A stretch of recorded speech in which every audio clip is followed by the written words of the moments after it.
Good evening, everyone. Just wanted to welcome everybody. Just please be advised that this is an open meeting and is being recorded for playback by WRPS at www.youtube.com/WRPS Rocklin. Please go to www.wrpsrocklin.com for further information. Before we get started, I just want to start with the Pledge of Allegiance. If everybody could please stand. Pledge allegiance to the flag of the United States of America and to the republic for which it stands, one nation, under God, indivisible, with liberty and justice for all. Thank you. So we invited the public tonight to come out to this this meeting. It's not anything that we've ever really done before, but we've noticed and we've kind of made the promise to the public that we would be more transparent, and I thought it was a good opportunity for us to read the special town meeting warrant and the annual town meeting warrant for the residents prior to town meeting. So if there's anybody that has any questions, if anybody has questions about the article itself and what the need specifically is, feel free to ask. However, because the room is not microphoned, we will be reading back your question out loud just so that the microphone for WRPS picks it up and everybody at home knows what we're talking about. Okay? So without any further ado, I'll turn it over to Town Administrator Doug Lapp, who's going to start off with the first article in special town meeting. Thank you, everybody. And if you can't hear me, please let me know, and I will be happy to speak up. As is normally the case, we have a special town meeting at the beginning of the annual town meeting, and that is because there's certain items which need to address financing within the current fiscal year, so we need to have a special town meeting rather than the annual, which doesn't take effect until July 1. There are 14 articles in the special town meeting. Article 1 is kind of a standard item which handles current year budgetary items, and in this particular case this year there's some contractual buyouts, a shortfall in the Norfolk County Agricultural School tuition, and a pretty significant snow and ice deficit. As we all know, this has been a pretty significant winter, so our snow and ice deficit this year is $650,000. That's on page 4. Moving on to page 5, Article 2 deals with, and please, if there's any questions as I move along, just give a shout and I'll be happy to stop. Article 2 in the special deals with paying bills from a prior fiscal year, and these generally happen because the vendors take a little bit too long to get us the invoice. So in order to pay something from a prior fiscal year, we need a town meeting vote. So these are just miscellaneous bills which we need to pay. Article 3 is a much more significant article. Article 3 is authorizing up to $13 million in borrowing for the Abington and Rocklin Joint Waterworks. And this is going to be matched with a similar article at the Abington town meeting for another $13 million, for a total of $26 million to allow the Abington Rocklin Joint Waterworks to borrow funds and make necessary repairs, especially to treat the PFAS contamination in the drinking water supply.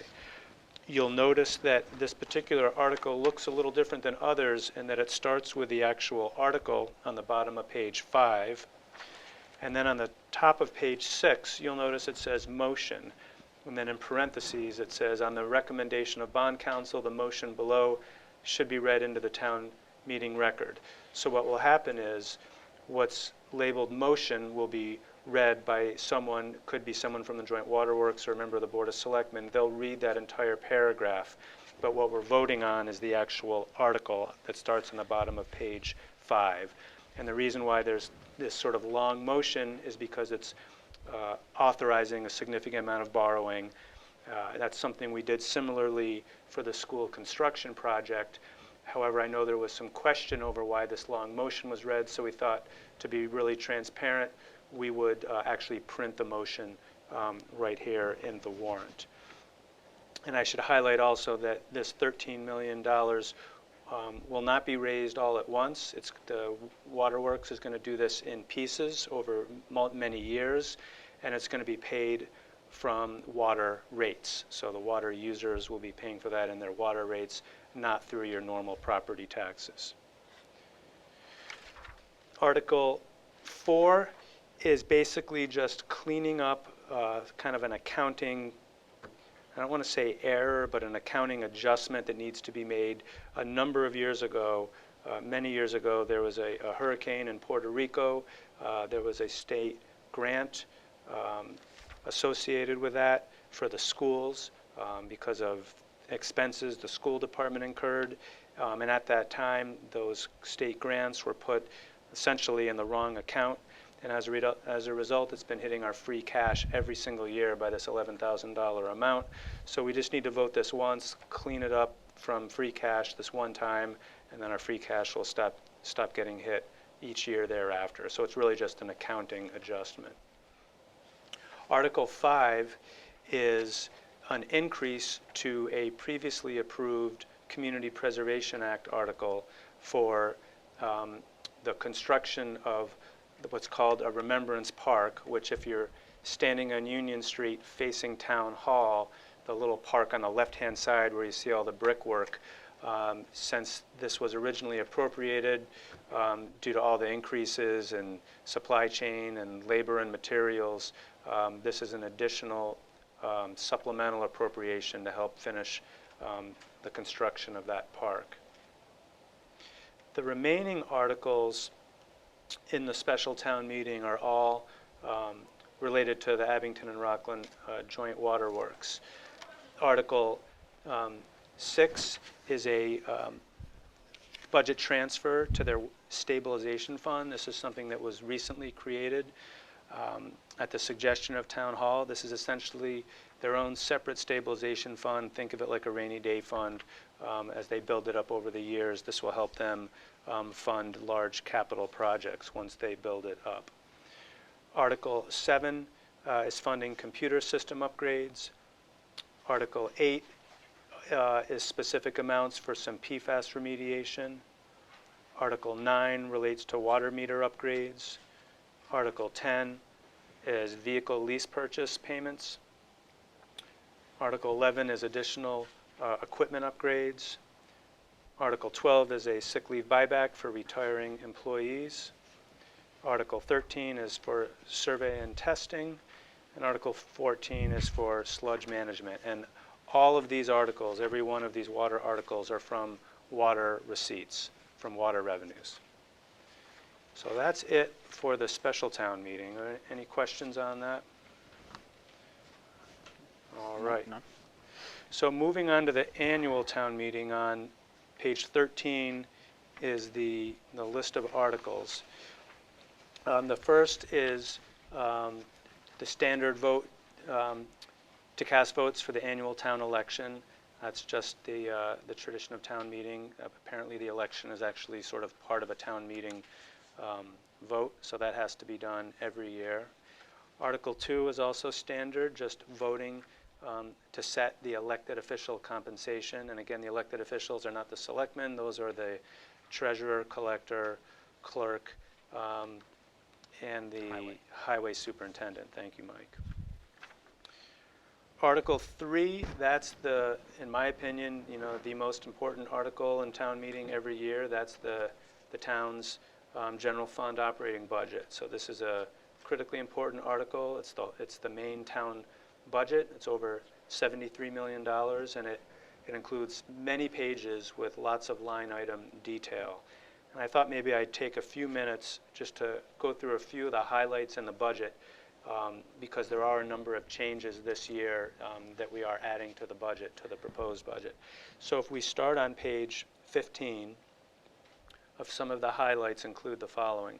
You'll see in about the middle of the page what's labeled wage adjustment obligations, $300,000. We have 5 union contracts that we're just starting to negotiate now that'll be in effect for the next 3 years. Those have not been finalized yet, so we don't have the exact amount. In addition, there's also non-union employees whose raises have not yet been determined. So once the union contracts get settled after town meeting, and then we have a better handle on what that cost will be, as well as the cost for the non-union employees, that will all come out of that line item. In future years, that will be allocated to the appropriate departments. The next thing to highlight on this page, if you go down about 3/4 of the way down, it says landfill monitoring. So it looks like a $40,000 increase. What's really happened is in the past, meaning the current year and prior years, there's 2 landfills that the town is required to monitor, Beach Street and Pleasant Street.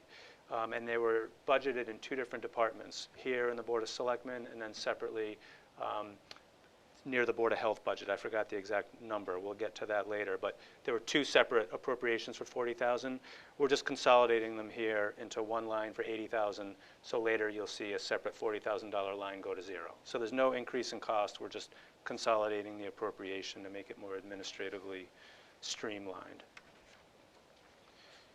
Moving on to page 18, in the tax collector's office, there's a clerical position, 3 lines down in the tax collector budget that used to be full-time when COVID hit, and we had to make some serious budget reductions to balance the budget because of all of our revenue reductions.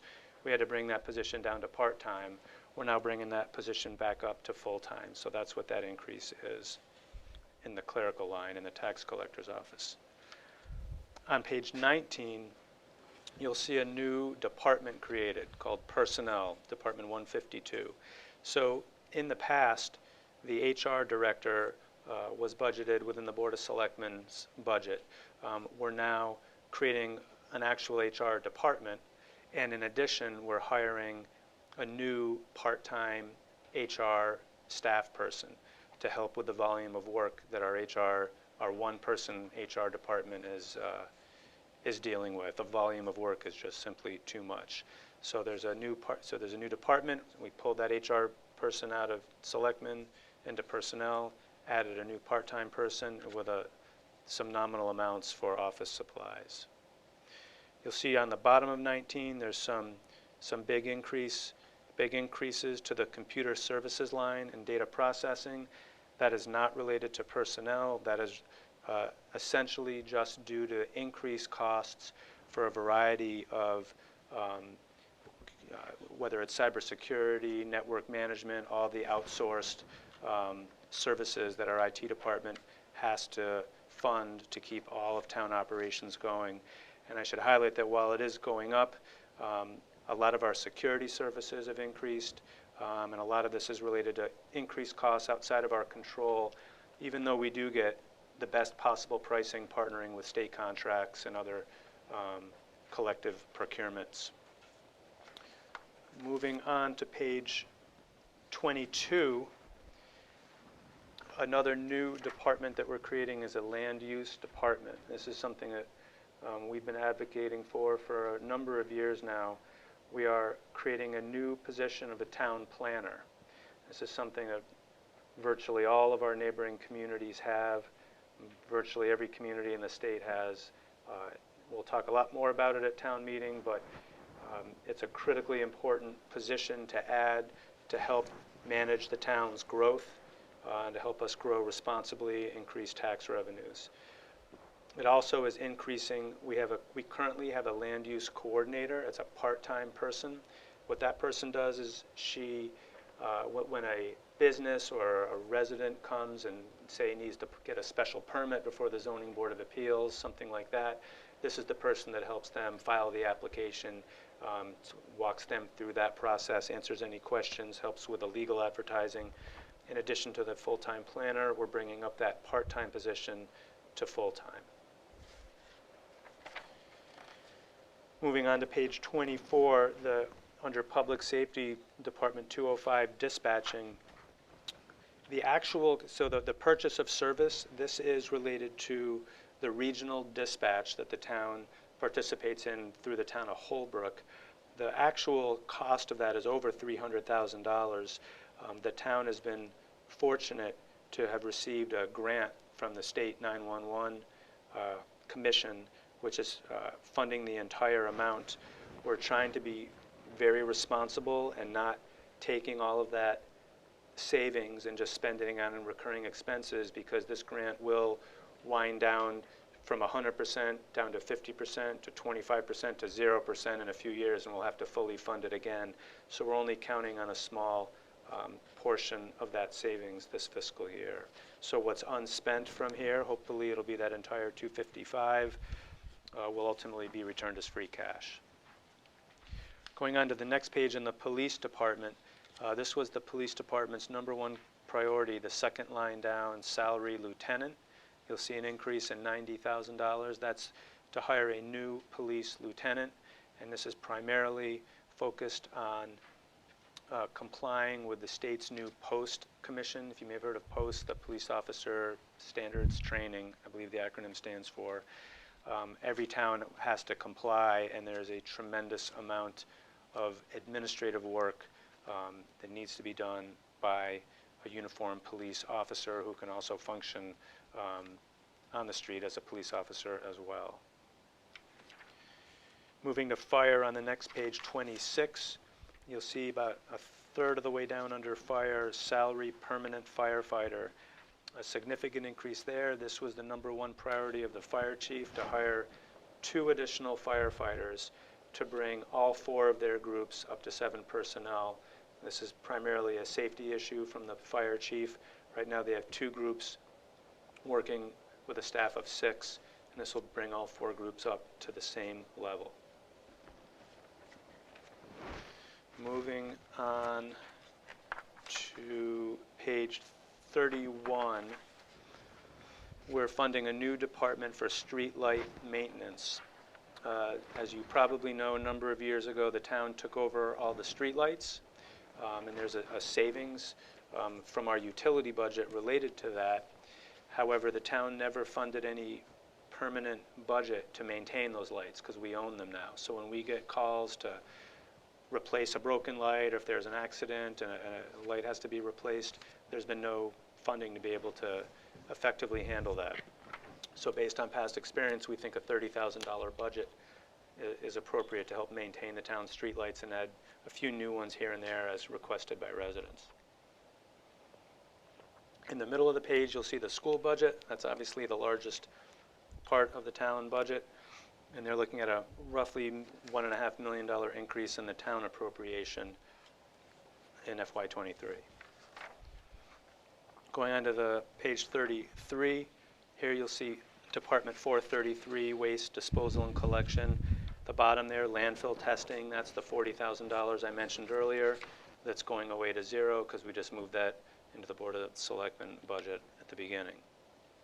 The bottom of the page under stormwater, you'll see a new stormwater drainage clerk laborer. This was the #1 priority of the highway superintendent.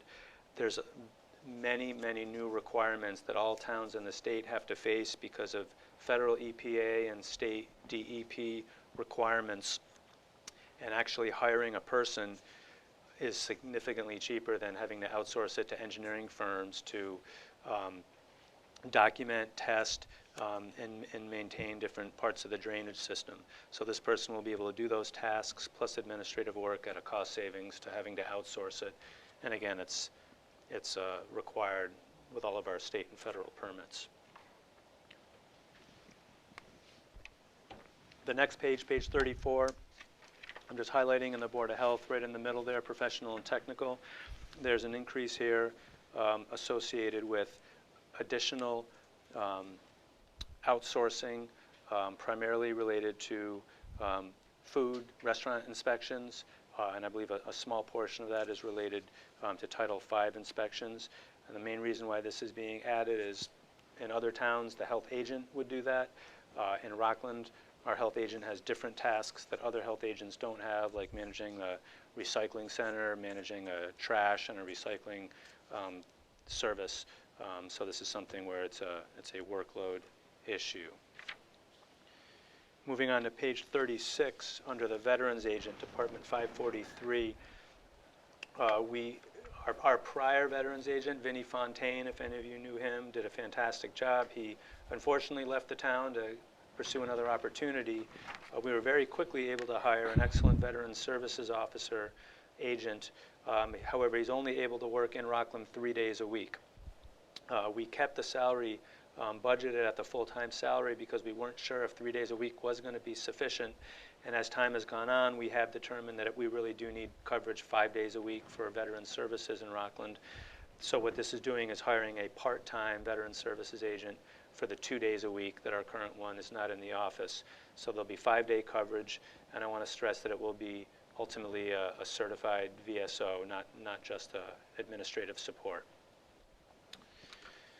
Moving on to page 37, you'll see a new McKinley building department.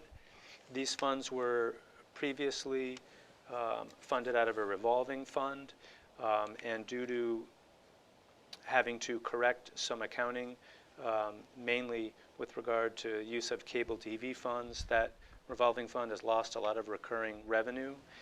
While the ultimate long-term future of the McKinley building is not really known, that's something the Board of Selectmen is going to have to take up in the coming year. We do need to keep the building and the programs operating during FY23, so we're budgeting in the general fund for the custodian as well as for building maintenance and utilities to be able to keep the building operating.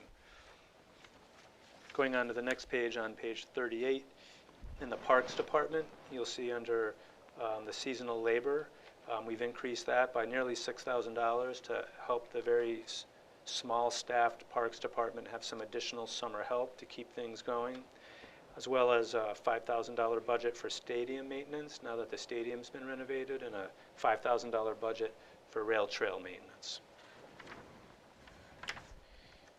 And those are the major highlights from the budget.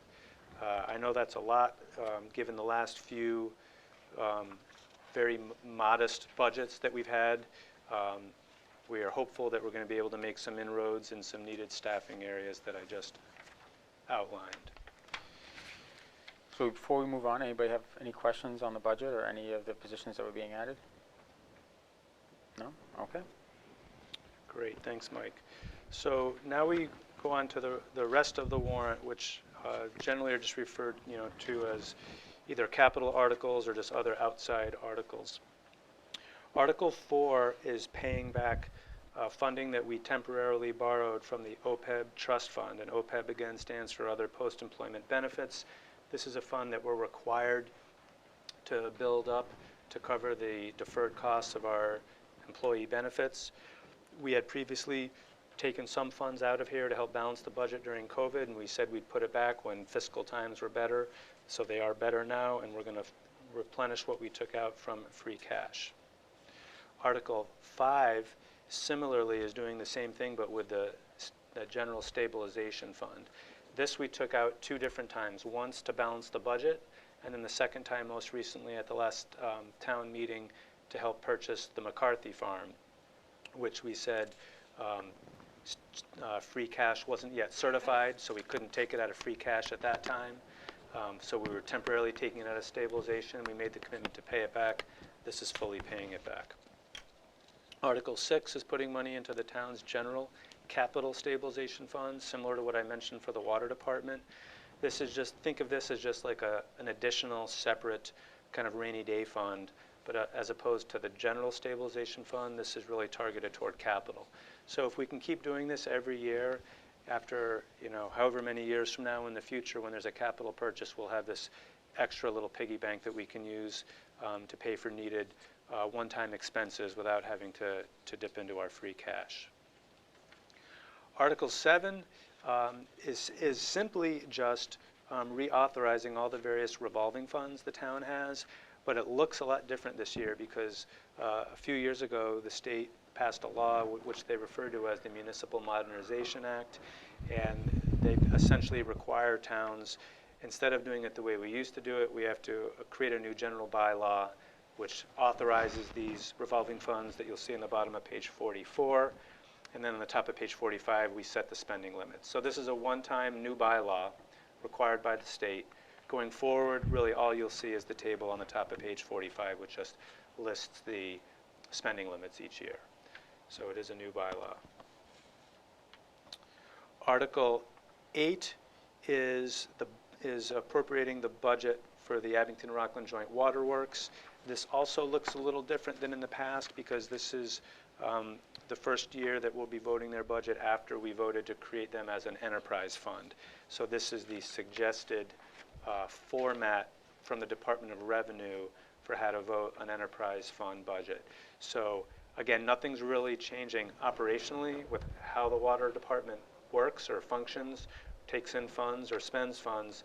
We're just voting it a little bit differently because they're technically an enterprise fund under Department of Revenue rules, which is the proper way to account for these types of activities. Same thing with Article 9, which is for the sewer department, because they're also an enterprise fund. And again, an enterprise fund, just think of them as their own little mini business. They take in revenue, they only use that revenue on their own items. Any funding left over ultimately gets certified and turns into retained earnings. Article 10 is setting aside the reserves for the Community Preservation Act. That's a surcharge in everyone's tax bill that voters passed. Funds various different types of projects. You can see the categories: historic, housing, open space. Each are 10% minimums, and the rest can be used for any of those three categories. Article 11 is a CPA project. The town had previously voted, and you'll see right in Article 11, you'll see the wording. It was Article 48 from the June 22nd, 2020 annual town meeting. The town had previously appropriated that from the affordable housing part of the CPA to help people that needed rental assistance during COVID. So we appropriated that, and as we were setting up that program, the federal government and the state government came up with a tremendous amount of funding for the same very purpose, and it turned out that the town funds were not needed for that purpose, so we did not expend it.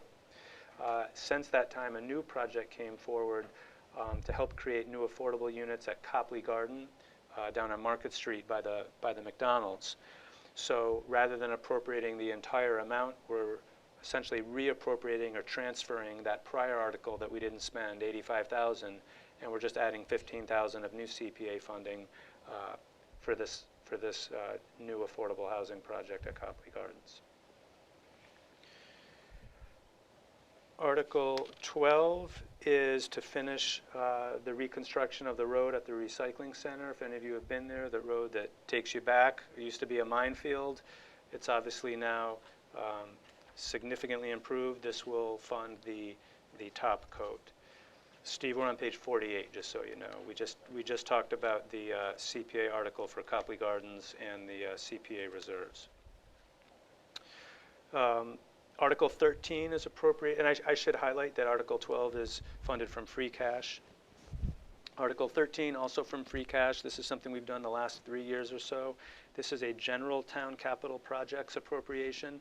This is what we use to fund a variety of capital improvements that are unanticipated and need to be made. Could be plumbing repairs, roofing, painting, a variety of different ad hoc things that come up. And these funds can also build up from year to year. So if a slightly more expensive project comes along, we can bank those funds to be able to get it done.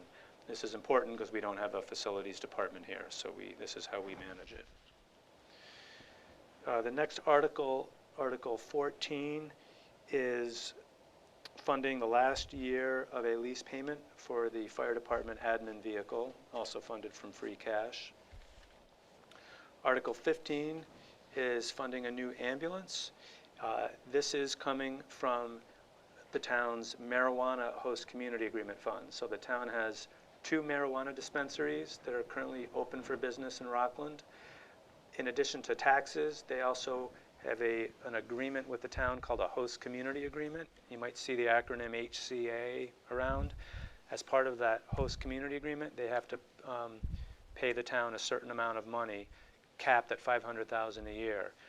And the town puts that into a special purpose stabilization fund, and funds can be appropriated out at town meeting out of that fund based on a policy the Board of Selectmen set for a variety of uses, and one of them is public safety capital items. So we're going to be buying an ambulance from the marijuana funds. And this is a great benefit to the town financially because that's $275,000 less the taxpayers have to fund. Similarly, Article 16 is funding a pickup truck, a vehicle for the fire department. Same thing coming from the marijuana funds. Article 17 is a new fire pumper engine.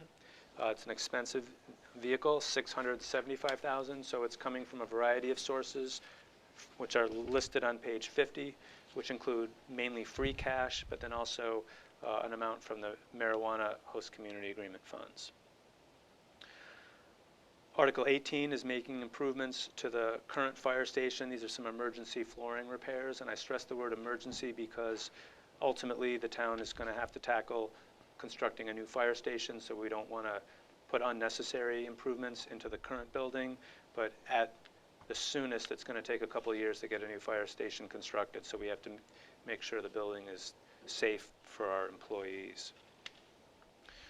Article 19, this is a very expensive article, but it's critical to the town. This is to fund a new fuel management system at the highway department. A fuel management system is essentially the giant tank where we have our diesel and our gasoline fuel and all the electronics that support it, the pad, all the wiring, etc. Our current tank and system is old and obsolete and needs to be replaced immediately.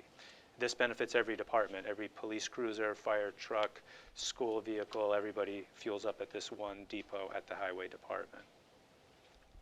Article 20 is using free cash funds to help fund the second phase of a three-phase plan to make improvements at Spring, Summer, and Beach Street, mainly their curbs and sidewalks. The original request from the highway superintendent was for a $600,000 request. Over a year ago, we weren't able to fund that, so we said we'd break it up into three phases, $200,000 each, and he's leveraging significant funding from National Grid, which is making improvements under the pavement, so he's parlaying that together to get maximum use out of the funds. Article 20 is some microsurfacing on a number of roads as listed in Article 21. I won't read them all now, but essentially these are microsurfacing road repairs for numerous roads in town. Article 22 is purchasing a new dump truck for the highway department. You can see it's replacing an old one. Article 23 is replacing a fuel service truck. So this is a truck that can remotely help fuel up vehicles as needed on site. And then Article 24 is the last community preservation, actually it's not the last, but Article 24 is a capital appropriation of $50,000 to complete masonry work at the community center, the Mckinley building that I mentioned earlier. Again, the ultimate disposition of that building has not been determined, but we have to make sure that we keep the building safe while we're using it. Article 25 is purchasing 2 new police cruisers. Again, we're using marijuana host community agreement funds, so that's saving the taxpayers nearly $100,000 by using that source of revenue for 2 new cruisers. We generally buy 2 new cruisers every year. Article 26 is a $100,000 article for technology at the school department. This is also an article that's recurring. Essentially every year the school department, given the thousands of students they have and thousands of pieces of technology, they're on a rotating basis where they upgrade their technology. Article 27 is funding annual lease payments, lease payments for a variety of school department vehicles, such as sped vans.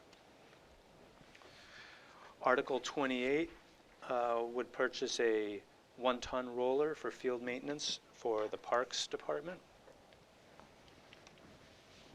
Article 29 would purchase what's labeled as a utility vehicle with a dump bed. Don't think of a large truck. Think of more smaller scale, like a John Deere, Kubota, sort of like a mini utility vehicle for them when they're doing work at all the various fields and parks.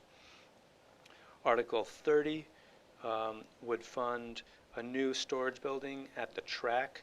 If you've been there, you'll see the little cinder block, like mini garage structure that's falling apart.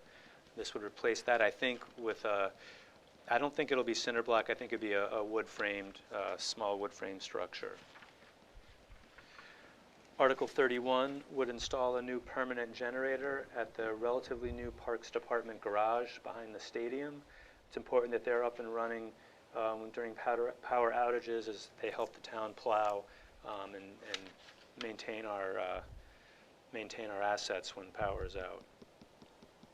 Article 32 is a sewer article. There was a prior article which is listed here back in September of 2021 that was initially intended on funding some significant repairs at the sewer department's wastewater treatment plant. It was supposed to fix the digester boiler. As costs have skyrocketed, that's not sufficient to get that project done. So in talking with the sewer department, the actual cost of that project is more than double that now. It's over $500,000. We're looking at trying to fund that project using some of the town's ARPA funding, the American Rescue Plan funding from the federal government you may have heard of. Water and sewer infrastructure is primary focus for the federal ARPA funds. However, the sewer department does have a lot of other needs that they need to invest in, so this article would transfer and reappropriate that $230,000 instead of being used on the initial purpose to instead be used on the 3 items or 4 items listed below. Effluent meters, inflow and infiltration remediation, which helps increase the town's sewer capacity, engineering related to that, as well as any federal or state permit compliance they may need to do. Again, that's coming from sewer funds. Article 33 is the last Community Preservation Act article. This is finishing the rail trail signalization project for $83,600. You may have seen those signals at other intersections in town of the rail trail where there's automatic sensors when you approach and flashing lights to try to make sure nobody gets hit by a car crossing from the rail trail. And then lastly, Article 34. This is a petition article, and I should stress that petition articles, once they've been certified by the town clerk as having all the appropriate signatures and having submitted the documentation correctly, those are always printed exactly as submitted. So we don't review and edit or change a letter in this. This, as you'll see when you read it, is amending the town's general bylaws to make it a requirement that every single town board and committee meeting has to be broadcast live or recorded and be able to be replayed online for the public to view. And you'll see it says requested by petition. I believe there is some fiscal impact associated with this, although it's unknown. The petitioners did not include what the fiscal impact is or how it would be paid for. And that is it. The last page would be the signatures from the board. So obviously a much smaller warrant than I think we're used to. There were no zoning articles, no planning board articles, which are always the most exciting articles at town meeting, as everybody knows, but also the ones that cause us probably the most heartache and most controversy. So with that being said, it's a pretty straightforward warrant. If anybody has any questions or comments, now would be an opportunity. Obviously, we have town meeting itself that you can ask questions, but we are also planning on doing, probably about a week before town meeting, somewhat of a dress rehearsal, another dress rehearsal again of town meeting. And if people have some questions that they want to throw at that point as well, we might have an opportunity to answer them, or at least not necessarily answer them, but prepare ourselves to answer those specific questions.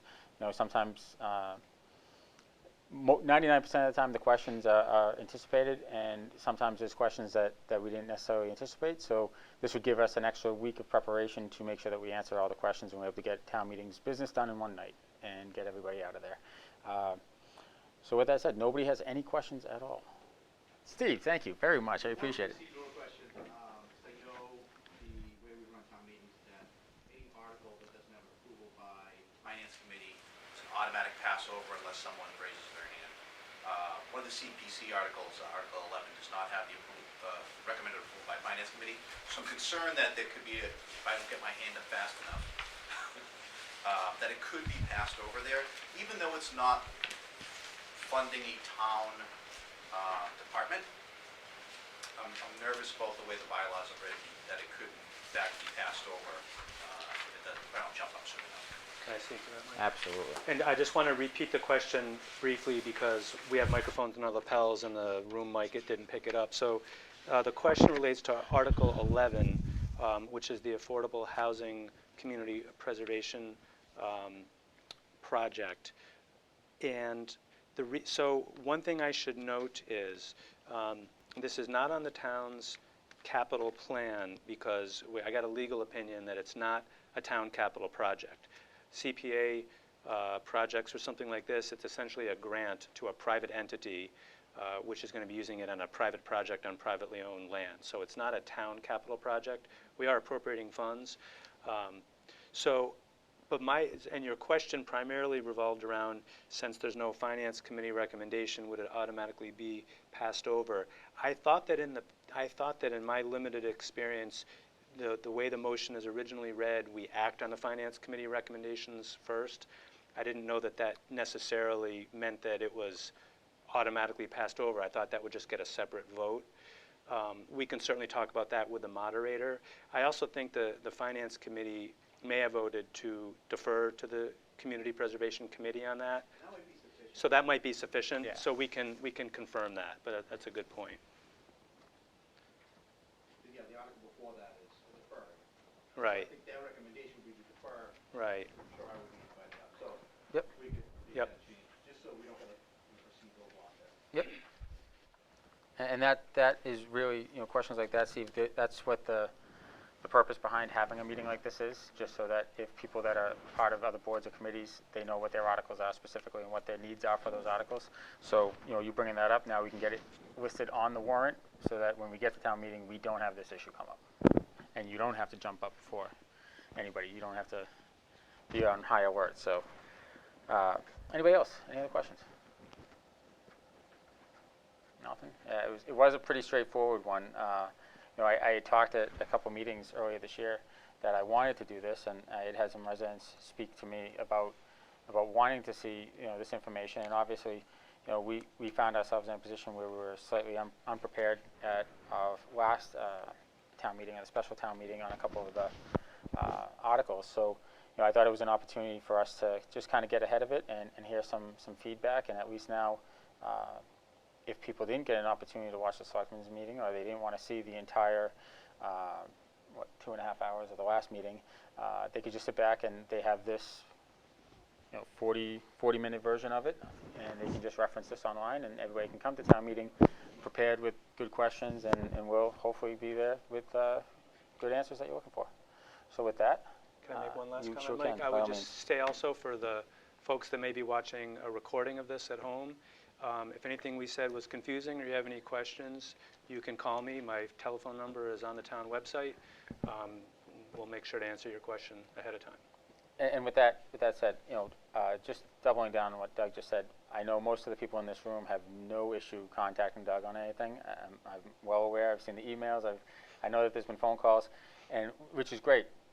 Just encourage other people within the community that you see out there, because a lot of times the first time we hear something is when we see it online, and then it's taken a life of its own, and by the time we get an opportunity to answer it, it's difficult answering questions on social media at times, because even if it's the right answer, somebody tells you it's the wrong answer, and you're just not always right. And we've encouraged it over the last few years to reach out, and that the office is always open. If people have questions, by all means ask. And I can only think of maybe like 2 or 3 other people in the community outside of the people that are in this room that actually take advantage of that and make the phone calls to Doug or send him an email and ask him the questions. So with that, if nobody has any other questions, I guess I'll adjourn the meeting. And thank everybody for coming out. Thanks, everyone. Have a Thank good you. night.